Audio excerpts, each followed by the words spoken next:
Saudara-saudara, kalau bicara tentang berkat, setiap orang pasti senang mendengarnya. Kita dengar khotbah berkat, kita senang. Kita berbicara tentang berkat satu sama lain, kita pasti juga senang. Kita semua ingin diberkati Tuhan, hidup kita diberkati Tuhan.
Salam, lover yang dikasih oleh Tuhan Yesus. Senang boleh kembali bersama-sama saudara semua dalam program Raise and God malam hari ini.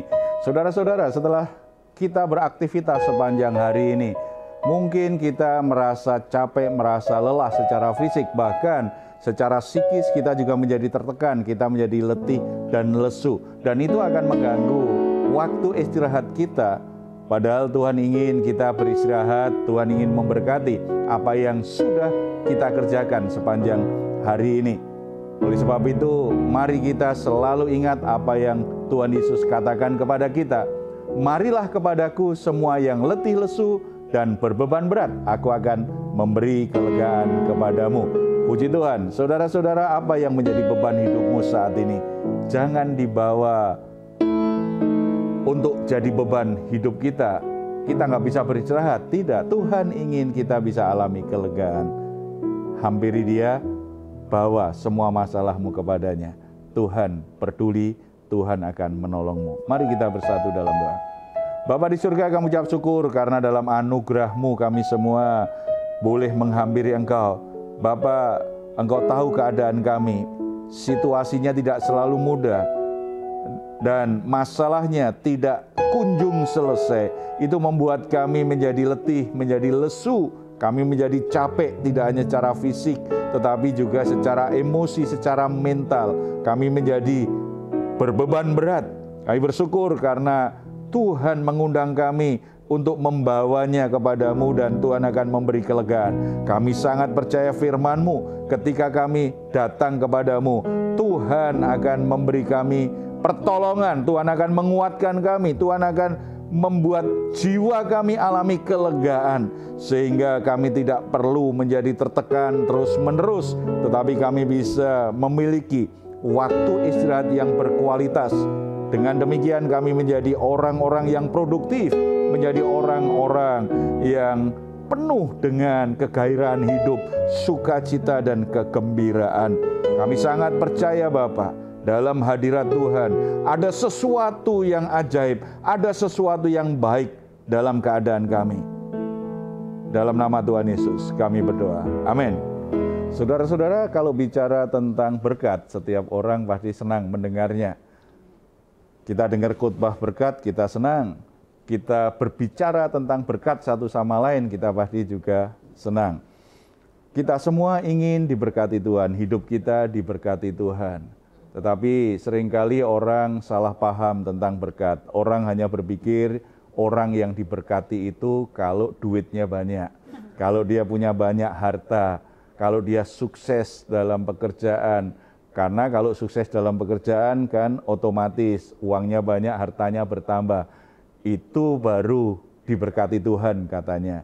Karena kesalahan tentang definisi tentang diberkati inilah hidup yang diberkati. Banyak orang hanya mengejar untuk memperoleh uang lebih banyak, harta lebih banyak, fasilitas lebih baik, tetapi lupa bahwa hidup diberkati Tuhan sungguh-sungguh lebih penting daripada hal-hal yang sifatnya materi ini.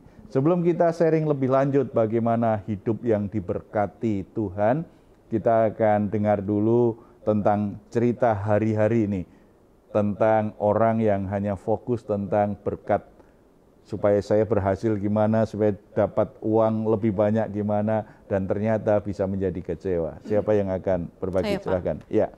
Ya, saya kenal sepasang suami istri gitu ya Pak ya. Ya. Dari keluarga yang sederhana, santun ya, baiklah terhadap ya teman-temannya gitu ya. Sampai akhirnya dia dipromosikan gitu ya. Dipromosikan, dia tidak lagi sederhana lah gitu ya Pak ya. Berkecukupan gitu ya. Lalu ya tapi terakhir-terakhir tuh saya dan teman-teman tuh melihat bahwa ada perubahan. Iya, ada perubahan gitu ya Pak ya. Termasuk dari aktif gerejanya, terus jadi tidak aktif karena memang tuntutan pekerjaan gitu loh Pak. Sampai ke akhirnya ke situ gitu ya. Nah, terus perubahan sikap terhadap teman-teman juga ada perubahan gitu loh Pak. Kentara sekali gitu ya Pak. Iya. Karena memang gaya hidup berubah. Udah dari ya ketahuan lah ya Pak ya, kalau udah ini kan ya dari penampakan luarnya dengan gayanya, penampilannya itu kan juga sudah berbeda gitu ya Pak ya. Nah, ini apakah memang itu promosi yang dari Tuhan itu, atau memang orangnya yang karena dipromosikan ada perubahan gitu Pak? Nah kalau itu berkat dari Tuhan atau enggak, ya kita harus lebih jelas lagi ya. Sebab memang kalau hanya sekedar berhasil secara materi, dia bertambah-tambah menjadi lebih kaya, menjadi lebih berharta, gitu. Kita akan ketemu di dunia ini ada banyak orang yang tidak percaya Tuhan pun bisa mengalaminya. Nah, kalau kita berkata, mengapa mereka, itu kan seperti Daud berkata, mengapa orang fasik bertambah kaya, sementara hidup orang benar itu kok harus berjuang sedemikian rupa? Karena banyak orang berpikir yang diberkati Tuhan itu pasti menjadi kaya. Hidupnya jadi lebih enak. Saudara-saudara, kalau itu yang jadi pemahaman kita tentang berkat, makanya kita bisa salah arah, bahkan menjadi kecewa. Murid-murid Yesus Kristus boleh dikatakan orang yang tidak diberkati dong, sebab hampir semuanya mati itu dibunuh karena kesaksiannya. Para nabi bisa dibilang tidak diberkati dong. Nabi-nabi di perjanjian lama hampir semuanya mati dibunuh. Berarti hidup mereka menderita. Mereka ada yang kekurangan, ada yang benar-benar mengalami penderitaan fisik luar biasa. Orang yang diberkati Tuhan itu tidak selalu identik dengan bertambah kaya, bertambah uangnya. Tetapi juga tidak selalu salah juga kalau ternyata orang yang ditambah-tambahkan kekayaannya, ditambahkan uangnya, ini orang yang diberkati Tuhan. Cuma saya ingin katakan tidak selalu itu sedang diberkati Tuhan. Mengerti bahwa hidup kita diberkati Tuhan, seperti yang Tuhan ajarkan itu lebih penting daripada berpikirnya soal uangku bertambah, hartaku bertambah. Kalau pemahaman seperti ini, banyak orang Kristen menjadikan gereja, tempat ibadah itu menjadi tempat keramat, di mana orang kalau semakin sering datang di situ berharap duitnya tambah banyak, rezekinya tambah lancar. Itu kan berarti tempat keramat, bukan sebagai pusat penyembahan, bukan sebagai tempat di mana orang-orang yang datang di gereja itu menyembah Tuhan Yesus Kristus. Tidak. Tetapi menjadikan tempat keramat, tidak seperti itu, ya. Kita harus memahami bahwa Tuhan itu memang punya rencana untuk memberkati umatnya. Itu rencana Tuhan. Tuhan ingin memberkati apa yang diciptakannya. alam semesta segala macam isinya termasuk manusia. Tuhan telah memberkatinya dan Tuhan ingin terus memberkatinya. Itu pasti. Dan kalau dari Tuhan pasti sesuatu yang baik. Kalau kita baca ayat 10 sampai 11, jelas sekali bahwa Tuhanlah yang mengatur semua berkat itu. Maka apabila Tuhan Allahmu telah membawa engkau masuk ke negeri yang dijanjikannya dengan sumpah kepada nenek moyangmu, yakni Abraham, Ishak dan Yakub, untuk memberikannya kepadamu kota-kota yang besar dan baik yang tidak kau dirikan. 11, rumah-rumah penuh berisi berbagai-bagai barang baik yang tidak kau isi, sumur-sumur yang tidak kau gali, kebun-kebun anggur dan kebun-kebun zaitun yang tidak kau tanami. Dan apabila engkau sudah makan dan menjadi kenyang, 12, maka berhati-hatilah supaya jangan engkau melupakan Tuhan yang telah membawa kamu keluar dari tanah Mesir, dari rumah perbudakan.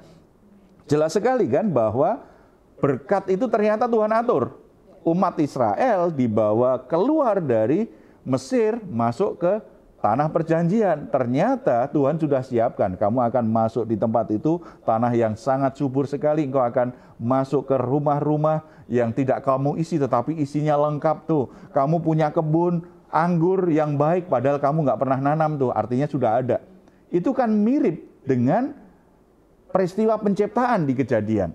Bagaimana Tuhan ciptakan alam semesta, kemudian Tuhan ciptakan taman Eden yang begitu indah, begitu lengkap, begitu sempurna, dan semuanya sudah tersedia bagi manusia. Setelah Taman Eden selesai diciptakan, disiapkan oleh Tuhan, Tuhan ciptakan manusia, ditempatkan di Taman Eden. Semua boleh kamu nikmati, kecuali pohon pengetahuan yang baik dan jahat ini. Artinya, Tuhan itu sudah menyiapkan berkat bagi Adam dan Hawa, bagi umat Israel, dan tentu saja bagi kita umatnya saat ini. Berkat itu anugerah, Tuhan yang menetapkan. Makanya salah besar kalau ada orang cemburu dengan berkat orang lain.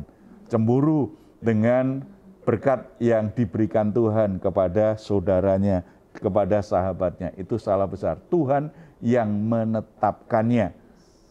Orang diberkati Tuhan seperti apa. Dan berkat Tuhan tadi kalau kita lihat, kan tidak hanya bicara tentang uang, tentang kekayaan, tetapi bicara juga tentang rumah, bicara tentang keluarga berarti kan. Kesimpulannya, kalau kehidupan diberkati Tuhan itu, pasti mengalami sesuatu yang baik yang dari Tuhan. Yang baik itu bisa saja bentuknya uang, bisa saja bentuknya harta, bisa juga bentuknya pekerjaan, bisa juga bentuknya usaha atau bisnis, bisa saja bentuknya pelayanan, bisa saja bentuk-bentuk yang lain. Segala sesuatu yang akhirnya bisa kita miliki. Dan sesuatu itu bernilai kebaikan, membawa kebaikan bagi kita. Itulah berkat, itulah hidup yang diberkati. Apa artinya punya banyak uang? Hasil korupsi. Apa artinya punya banyak harta? Hasil merampok. Apa artinya punya segalanya, tetapi justru tidak mendapatkan kebaikan? Hidupnya semakin rusak, rumah tangganya hancur. Kehidupan yang diberkati semakin ditambahkan oleh Tuhan, semakin diberi oleh Tuhan, hidupnya semakin baik. Termasuk juga mungkin sakit-sakitan ya? Hidup diberkati tapi sakit-sakitan. Nah iya, kadang-kadang orang semakin kaya, tetapi setelah itu sakit-sakitan. Nggak bisa nikmati, bahkan setelah itu habis untuk berobat. Karena berpikir bahwa yang disebut berkat hanya uang. Tidak. Ada banyak hal. Sesuatu yang baik, sesuatu yang sungguh-sungguh baik yang datang dari Tuhan, itulah berkat. Nah, kalau bicara seperti ini, kita kan tidak mengejar uang. Kita butuh uang, iya. Kita pengen punya sesuatu barang, itu oke. Tetapi kita tidak akan mengejar itu, kita tidak akan diperbudak itu, dan kita tidak akan menaruh hal-hal yang sifatnya sementara dan materi itu menjadi sumber kebahagiaan hidup kita. Tidak. Kita akan menjadikan itu sebagai alat untuk memuliakan Tuhan.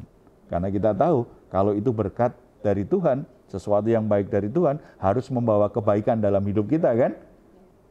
Dan membuat kita bisa memuliakan Tuhan lebih baik. Nah, kalau bicara Tuhan sudah siapkan berkat bagi umat Israel, Tuhan sudah siapkan berkat bagi kita. Apa kita nggak ada tanggung jawabnya? Cukup tunggu saja jatah dari Tuhan? Tidak.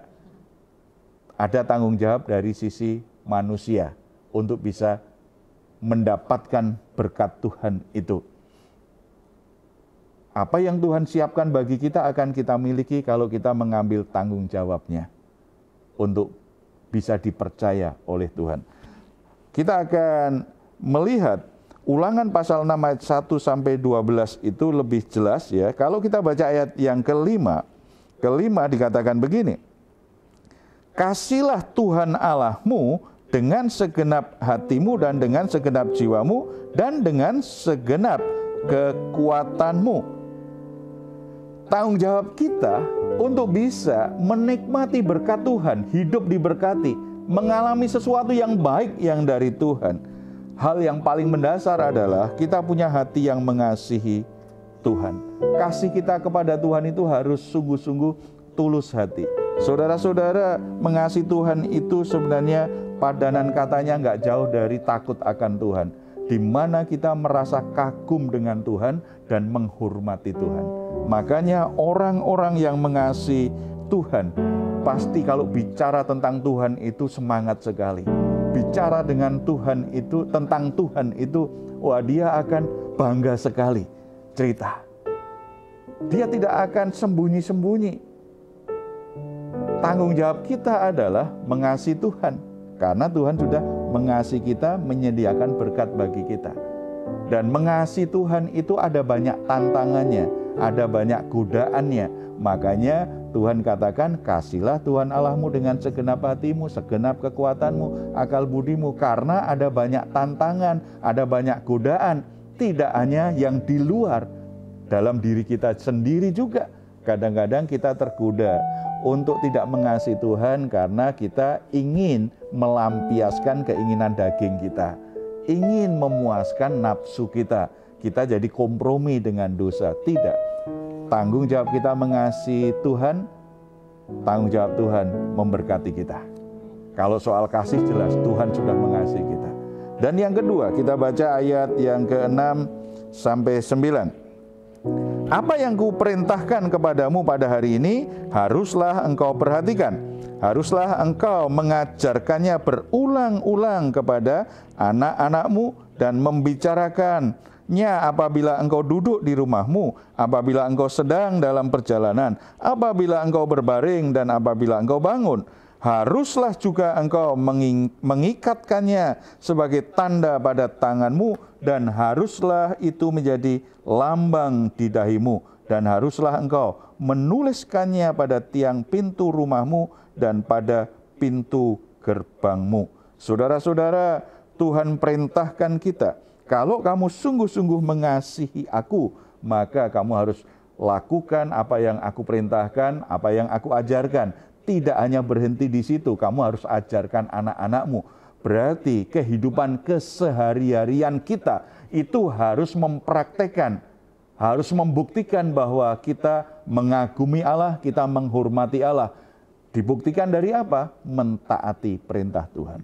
Tuhan Yesus juga pernah berkata kan, kalau kamu sungguh-sungguh mengasihi aku, maka kamu akan melakukan perintah-perintahku. Ada banyak orang berpikir yang disebut mengasihi Tuhan itu berarti semua kegiatan gereja diikuti. Semua aktivitas rohani diikuti karena mengasihi Tuhan. Yang disebut mengasihi Tuhan, orang berpikir kalau saya ikut semuanya jadi panitia ini, panitia itu, ikut pelayanan ini, tidak punya waktu lagi untuk diri sendiri, untuk keluarga, semua. Bahkan sesuatu yang baik seperti akhirnya berbagi kepada orang lain, akhirnya nyumbang acara apa, berpikir itu mengasihi Tuhan. Nanti dulu, apakah semua kebaikan yang kita lakukan itu didorong oleh rasa hormat kita kepada Tuhan? Apakah didorong oleh rasa kagum kita kepada Tuhan sehingga kita ingin membalas cinta kasih Tuhan, ingin bersyukur kepada Tuhan, dan ingin mentaati Tuhan. Kalau dorongannya bukan mengasihi Tuhan, itu tidak punya kualitas rohani yang dalam dan tinggi. Tidak. Mengasihi Tuhan selalu terkait dengan respon yang benar dan sungguh-sungguh untuk mempraktekkan, untuk mentaati apa yang Tuhan katakan. Itu tanggung jawab kita. Kalau kita mengasihi Tuhan, kita menjadi prioritas Tuhan nih untuk diberkati, untuk diberikan sesuatu yang baik. Mengasihi Tuhan itu tidak pernah rugi. Mengasihi Tuhan bagian dari mengubah hidup kita dari yang buruk menjadi baik, dari yang bermasalah menjadi tertata dengan baik, dari yang hancur hati menjadi pulih hati. Hidup kita akan diwarnai kebaikan-kebaikan dan kebaikan Tuhan. Oleh sebab itu, jangan pernah berhenti mengasihi Tuhan dengan cara mentaati Dia. Dan yang terakhir, kita harus mau merendahkan diri sungguh-sungguh di hadapan Tuhan. Kalau kita baca ayat yang ke-14, 15. Janganlah kamu mengikuti Allah lain dari antara Allah bangsa-bangsa sekelilingmu. Sebab Tuhan Allahmu adalah Allah yang cemburu di tengah-tengahmu. Supaya jangan bangkit murka Tuhan Allahmu terhadap engkau. Sehingga ia memunahkan engkau dari muka bumi. Saudara-saudara, tanggung jawab kita tidak hanya mengasihi Tuhan, tetapi mentaati perintah Tuhan. Dan kita tetap jaga hati, tetap rendah hati, dan konsisten. Mengasihi Tuhan, mengikut Tuhan, itu harus sepenuh hati. Jangan ada ilah yang lain. Jangan mendua hati. Hanya Tuhan saja yang ingin kita ikuti, ingin kita taati. Kan tidak masuk akal kalau kita ingin diberkati Tuhan tetapi kita tidak mengasihi Tuhan. Tidak masuk akal kalau kita ingin diberkati Tuhan tetapi kita tidak mentaati Tuhan. Tidak masuk akal kalau ingin diberkati Tuhan tetapi hati kita mendua. Kita juga menyembah ilah-ilah yang lain, berhala-berhala yang lain dalam hidup kita. Tidak, kita harus komitmen. Ketika kita lakukan bagian kita, kebaikan-kebaikan Tuhan akan diberikan kepada kita. Hidup kita adalah hidup yang diberkati oleh Tuhan. Amin. Mari kita bersatu dalam doa. Bapa di surga, kami ucap syukur karena di dalam Yesus Kristus Engkau sudah menyediakan berkat yang begitu indah dalam hidup kami. Kebaikan-kebaikan itu akan mewarnai kehidupan kami. Tuhan sediakan sesuatu yang baik setiap saat. Ajar kami sesuai firman-Mu Tuhan. Jaga hati. Apapun yang terjadi, apapun keadaan kami tetap mengasihi-Mu sepenuh hati. Kami tetap melakukan perintah-perintah-Mu. Kami tetap jadi pelaku-pelaku firman Tuhan yang baik. Kami dengan rendah hati akan selalu mohon belas kasihan Tuhan. Mohon pimpinan Tuhan ketika kami berbuat salah. Kami segera mengaku dosa. Minta belas kasihan Tuhan memulihkan hidup kami. Bapa, Engkau mengerti keadaan kami satu persatu. Ada yang sedang mengalami pergumulan yang berat. Rumah tangganya berantakan, kacau balau. Sepertinya tidak ada sesuatu yang baik. Tetapi kami percaya ketika mereka bertobat meninggalkan jalan-jalan yang berdosa, mereka kembali mengasihi Tuhan. Mereka kembali melakukan apa yang difirmankan Tuhan dengan rendah hati. Tuhan akan pulihkan, Tuhan akan berkati rumah tangganya. Sehingga sesuatu yang baik mulai terjadi dalam rumah tangga mereka semua. Demikian juga untuk saudara kami yang saat ini sedang menderita sakit. Bukan sesuatu yang mudah untuk dijalani. Bergumul dengan penyakitnya, membuat cemas, membuat takut, membuat marah, khawatir. Perasaan-perasaan yang galau seperti itu muncul. Tetapi biarlah dalam keadaan sakit mereka tetap menjadi orang yang diberkati. Karena punya hati yang mengasihi Tuhan, karena punya hati yang taat kepada Tuhan, karena punya hati yang sungguh-sungguh selalu merendahkan diri di hadapan Tuhan. Kami sangat percaya saudara-saudara kami yang sakit akan diberkati Tuhan. Dalam berkat Tuhan itu ada mujizat, ada kesembuhan yang Tuhan akan berikan. Demikian juga untuk pekerjaan-pekerjaan, orang-orang yang terpuruk dengan pekerjaan, dengan bisnisnya. Sebenarnya semuanya kacau balau, tidak ada yang baik dengan usahanya. Tetapi kami percaya ketika mereka kembali dijamah oleh Roh Kudus, hatinya kembali mengasihi Tuhan, hatinya kembali tunduk taat kepada Tuhan, hatinya kembali direndahkan untuk minta belas kasihan Tuhan, Tuhan pulihkan keadaannya, sehingga sesuatu yang baik terjadi pada pekerjaannya, pada bisnisnya, pada usahanya. Tuhan kerjakan kebaikan-Mu, berikan kebaikan-Mu kepada setiap saudara-saudara kami saat ini Bapa. Nama-Mu dipuji, dimuliakan senantiasa dalam seluruh kehidupan kami, dalam nama Tuhan Yesus. Amin. Puji Tuhan. Saudara-saudara, Tuhan ingin berikan sesuatu yang baik senantiasa dalam hidup kita. Jadi jangan kehilangan sesuatu yang baik itu. Kalau saudara sedang mengalami pergumulan, saudara sedang sakit, saudara sedang dalam keadaan takut, cemas, saudara sedang dalam pergumulan-pergumulan apapun, dan saudara membutuhkan dukungan doa, saudara boleh menghubungi nomor telepon yang tertera di layar saudara. Tim doa kami akan mendukung saudara dalam doa. Apapun keadaannya, tetap percaya Tuhan mengasihimu. Doa orang benar besar kuasanya. Sesuatu yang baik akan terjadi. Kalau saudara ingin memberikan komentar, silahkan menuliskannya di ruang komentar yang ada di channel Diaspora TV. Kami tunggu. Mazmur 4 ayat 8-9. Engkau telah memberikan sukacita kepadaku lebih banyak daripada mereka ketika mereka kelimpahan gandum dan anggur. Dengan tentram, aku mau membaringkan diri lalu segera tidur. Sebab hanya Engkaulah ya Tuhan yang membiarkan aku diam dengan aman. Puji Tuhan, selamat malam, selamat beristirahat. Tuhan Yesus memberkati kita semuanya. Salam.